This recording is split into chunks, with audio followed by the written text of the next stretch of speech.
হ্যাঁ, এই যে বাংলাদেশ যে গেজেটটি করেছে সেটা আমরা দুধের পানিতে ধুয়ে আমি সেই পানিতে গোসল করে আনুষ্ঠানিকভাবে এই আন্দোলন থেকে আজকে আমি অব্যাহতি দিচ্ছি।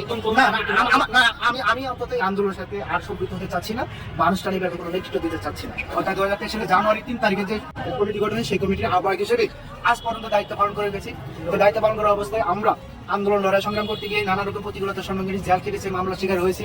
যাও এমন অবস্থায় আমরা যেহেতু গতকাল রাতে বাংলাদেশ সরকার আমাদের বিষয়টি শিক্ষার্থীদের বিষয়টি চিন্তা ভাবনা করে স্থায়ীভাবে 2 বছর তারা এই যে গেজেট প্রকাশ করেছে, এমন অবস্থায় আমরা আমাদের যে ব্যানার আছে কমিটি আছে সেই কমিটির পক্ষ থেকে এই যে গেজেট এই গেজেটটাকে স্বাগতম জানাচ্ছি, সরকারকে স্বাগতম জানাচ্ছি। কারণ ইতিমধ্যে অনেক সরকারি আসছে তারা কিন্তু আমাদের এই বিষয়টিকে কখনো কর্ণপাত করেন, আমল করে নেই। যেহেতু এই সরকার আবার 2 বছর বাড়াইছে তাদের কাছে আমরা কৃতজ্ঞ থাকবো। সেই সাথে আশা করবো আপনাদের মাঝে প্রত্যাশা করবো অন্তত 35 প্রত্যাশীদের জন্য 2 বছর যদি গ্রেস দিয়ে অস্থায়ীভাবে 2 বছর তারা যদি ব্যাংকেরও দেয় বা 2 বছর বাজারে দেয় 35 প্রত্যাশীদের জন্য আমার মনে হয় সকলে আবেদন করার সুযোগ পাবে এবং এই 32 বছর প্রবেশের বয়স সময়টি সকলে সুন্দরভাবে মেনে নেবে।